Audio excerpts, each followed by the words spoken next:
ఏది అయినా ట్రై చెయ్యి ఆచి చికెన్ మసాలా. ఆచి చికెన్ మసాలా.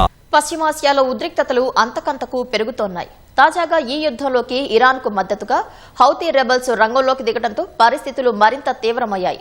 హౌతీల రాకతో ప్రపంచ వాణిజ్య నౌకల రాకపోకలకు, ఇంధన సరఫరాలకు తీవ్ర ముప్పు వాటిల్లే ప్రమాదం ఉందని నిపుణులు ఆందోళన వ్యక్తం చేస్తున్నారు.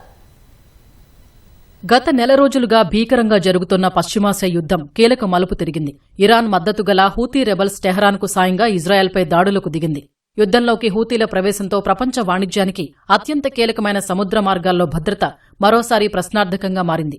ఎర్ర సముద్రంలోని వాణిజ్య నౌకలపై హూతీలు మళ్లీ దాడులు పెంచితే సముద్ర భద్రత పూర్తిగా అదుపు తప్పుతుందని నిపుణులు ఆందోళన వ్యక్తం చేస్తున్నారు. ప్రధానంగా ప్రపంచ వాణిజ్యంలో 12% రవాణా జరిగే బాబ్ అల్ మందాబ్ జలసంధిని హూతీలు లక్ష్యంగా చేసుకుంటే పరిస్థితులు మరింత దిగజారుతాయని హెచ్చరిస్తున్నారు. ఇప్పటికే ఈ యుద్దం కారణంగా చమురు, గ్యాస్ సరఫరాలకు తీవ్ర అంతరాయం ఏర్పడి ఇంధన ధరలు ఆకాశాన్ని తాకుతున్నాయి.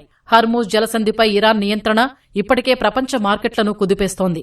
ఈ సమయంలో బాబాల్ మందాబ్ జలసంధిని హూతీలు టార్గెట్ చేసుకుంటే అంతర్జాతీయ వాణిజ్యంపై పెను ప్రభావం చూపుతుంది. హిందూ మహాసముద్రాన్ని ఎర్ర సముద్రం, సూయిజ్ కాలువతో అనుసంధానించే బాబాల్ మందాబ్ జలసంధి ఆసియా, ఐరోపా చమురు రవాణాకు వ్యూహాత్మకంగా ఎంతో కీలకమైంది.